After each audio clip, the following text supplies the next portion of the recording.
ચોમાસાની ઋતુ આવતા જ કાળઝાળ ગરમીમાંથી રાહત તો મળે છે, પરંતુ વાહકજન્ય રોગોનું જોખમ પણ વધે છે. કાળજી અને સાવધાની રાખીને તમે તમારી જાતને અને તમારા પરિવારને આ રોગોથી બચાવી શકો છો. મચ્છર આપણા ઘરની અંદર તથા આજુબાજુમાં ભરાયેલ ચોખ્ખા પાણીમાં જ થાય છે. આથી દર અઠવાડિયે આપણા ઘરમાં તમામ પાણીના પાત્રો જેવા કે ટાંકી, પીપ, માટલા, કેરબા વગેરે ખાલી કરીને ઘસીને સાફ કરી સૂર્યપ્રકાશમાં સૂકવી ત્યારબાદ જ નવું પાણી ભરીએ. દરેક પાણી ભરેલા પાત્રોને હવાચુસ્ત ઢાંકણ વડે ઢાંકીને રાખીએ.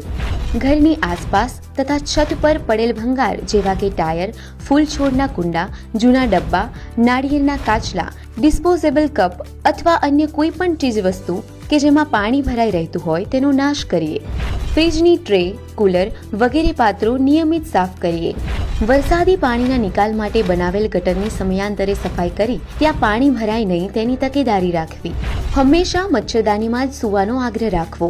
ઇલેક્ટ્રિક મોસ્કિટો રેકેટ, કોઇલ કે અન્ય મચ્છર પ્રતિરોધક વેપોરાઇઝરનો ઉપયોગ કરી મચ્છરોના કરડવાથી બચીએ. નિયમિતપણે ઘન કચરાના નિકાલની યોગ્ય વ્યવસ્થા કરવી. તાવ જેવા લક્ષણો જણાય તો નજીકના પ્રાથમિક આરોગ્ય કેન્દ્ર અથવા આરોગ્ય કર્મચારીનો સંપર્ક કરવો.